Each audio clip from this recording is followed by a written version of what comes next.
Long regarded as the food capital of Malaysia, Penang also entices visitors with its beautiful coasts and scrumptious cuisines.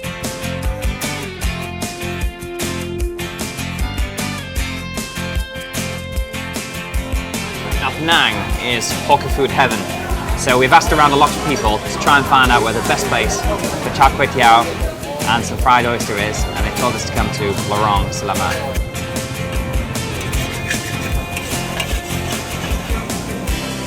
Now what gives it its distinctive taste is that they cook it actually on charcoal and not just gas. So let's eat and enjoy. Woo! That's spicy.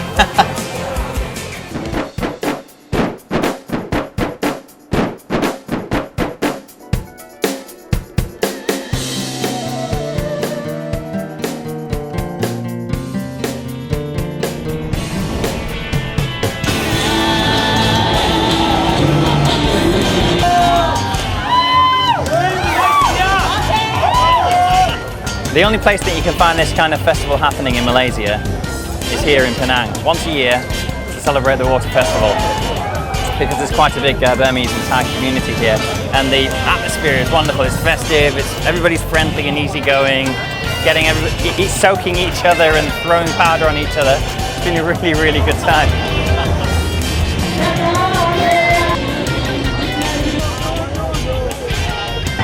You gotta get into the spirit of things.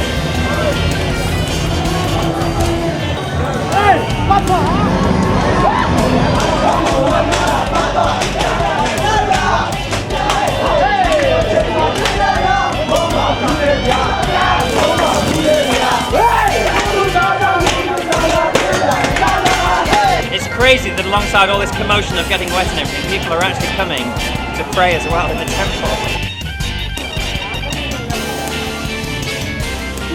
So here we are in the heart of Little India.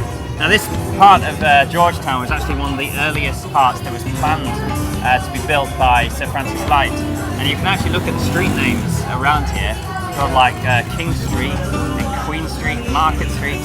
Not very typical Malaysian names. I feel like I had come home, I can see the streets, you know? Really? It reminds you of Pakistan as well? Yeah, similar to that. Well, they had lots of, this is like basically where like the Indian influence began.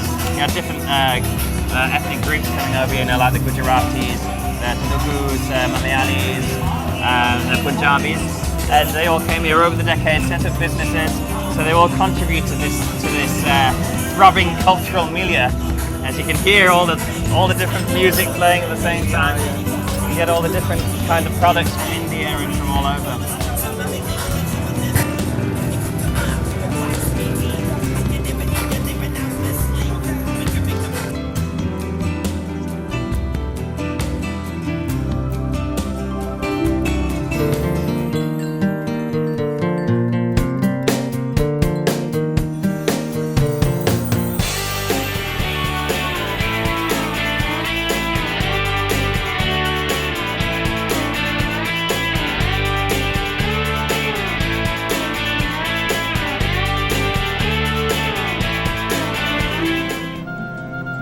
We're here at the Goddess of Mercy temple, which is actually the oldest Chinese temple in Penang, having been set up in 1801 when the Chinese were given a plot of land by the British to set the place up.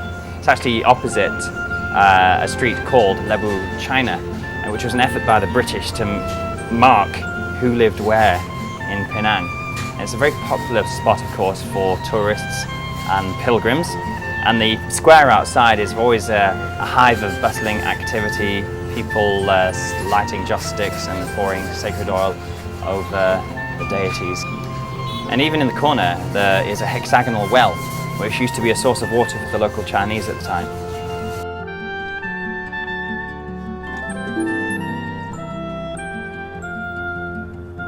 This is actually the largest and one of the oldest mosques in all of Penang. It's actually called the Kapitan Kaling Mosque, which is a bit of an unusual name for a mosque.